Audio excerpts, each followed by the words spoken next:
L'opposition interroge la première ministre Paetongtarn Shinawatra sur la véritable santé de son père Thaksin. L'opposition a souligné que la première ministre Paetongtarn Shinawatra avait déclaré aux journalistes que son père Thaksin était en bonne santé seulement 2 jours avant son retour en Thaïlande. Elle s'interroge donc sur la raison pour laquelle il a ensuite été déclaré gravement malade et a purgé sa peine de prison dans le confort de l'hôpital général de la police. Rangsiman Rom, député de la liste du Parti du Peuple, a pris la parole lors du 2e jour du débat de censure visant la première ministre. Il a déclaré que 2 jours avant le retour de Thaksin en Thaïlande, Madame Paetongtarn avait assuré aux journalistes que son père était en bonne santé et passait un examen médical 2 fois par an. Thaksin est revenu d'un exil volontaire le 22 août 2023. Ce jour-là, la Cour suprême l'a condamné à 8 ans de prison pour plusieurs infractions commises lorsqu'il était Premier ministre. La peine a ensuite été réduite à 1 an par une grâce royale.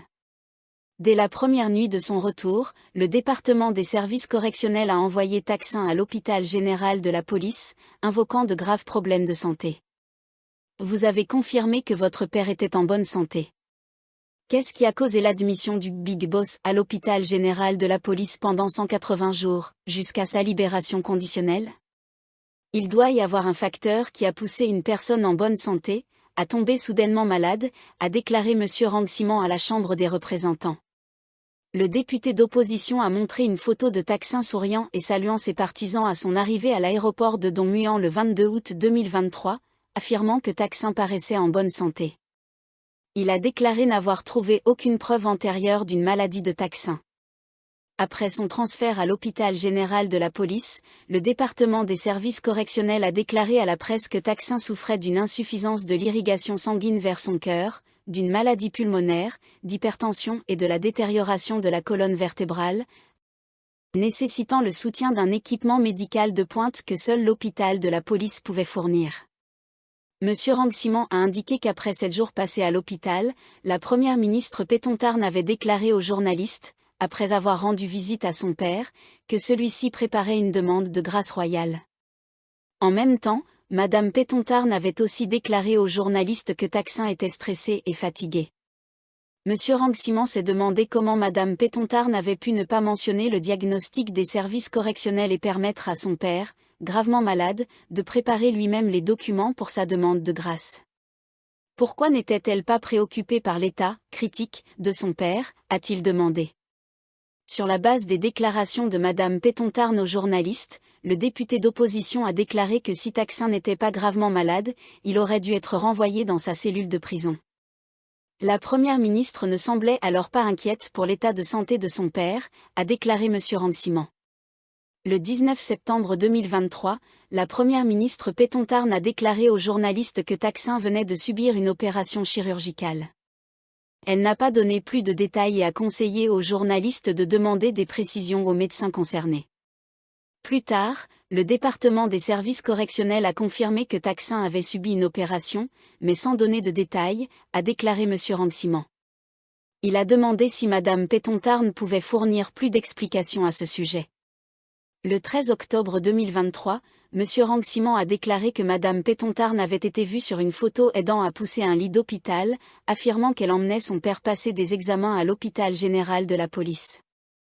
La photo a été présentée comme une preuve que Thaksin était gravement malade, a-t-il déclaré, en demandant si la première ministre participait à une « mise en scène » pour prouver que Thaksin était dans un état critique. M. Rangsiman a également souligné que Mme Paetongtarn avait effectué 2 voyages à l'étranger entre novembre 2023 et février 2024, alors qu'elle aurait dû rester dans le pays pendant que son père était, gravement malade, à l'hôpital. Le député d'opposition a également évoqué la grâce royale accordée à Thaksin en février 2024, affirmant que les critères incluaient l'âge avancé et les problèmes de mobilité. Après sa libération et son retour à son domicile, Thaksin a été vu sur une photo publiée par la première ministre, assis seul dans le jardin de sa maison. Il semblait en bonne santé, bien qu'il ait été déclaré gravement malade pendant son séjour à l'hôpital de la police, n'était pas allé dans un autre hôpital et a rapidement pu se rendre dans la province de Chiang Mai, a déclaré M. Rangsiman.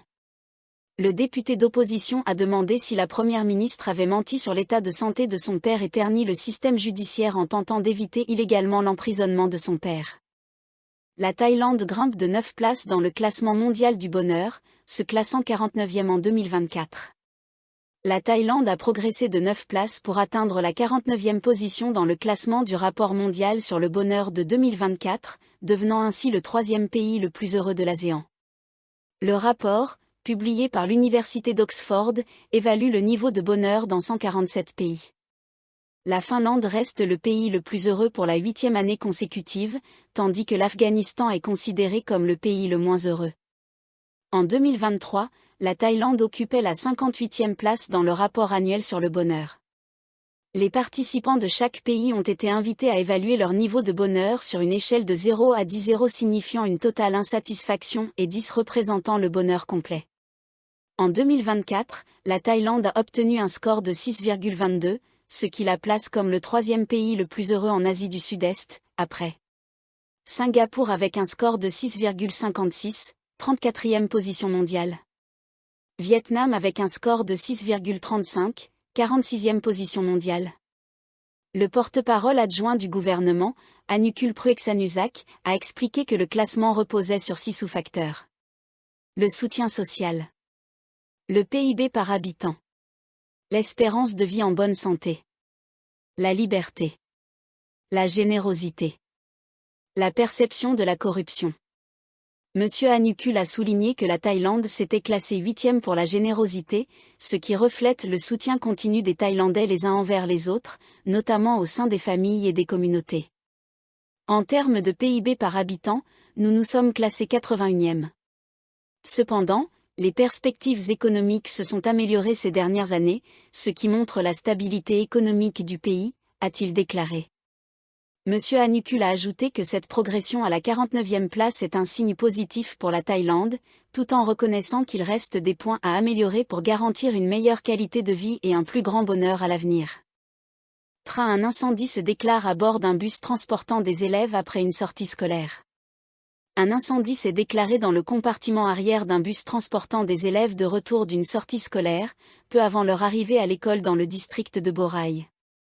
L'unité de secours Sawang Bunchueluata Mazatantra a indiqué que le bus à 2 étages transportait 35 élèves et 7 enseignants de retour à l'école Chanchon Wat Bor Ploir à Transan lundi.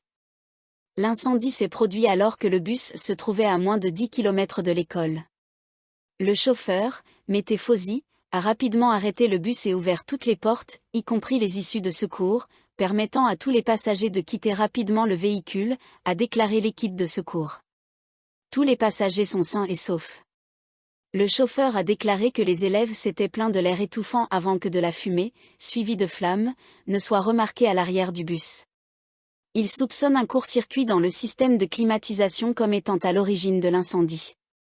Le bus faisait partie d'un convoi de 2 véhicules transportant les élèves de Pratom Si, niveau primaire, de l'école pour une sortie scolaire dans la baie de Tamacha, dans le district de la Ngob.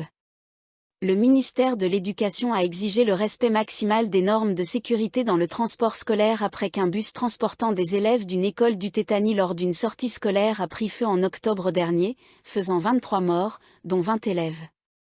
Les voyages longue distance pour les élèves du primaire sont désormais déconseillés.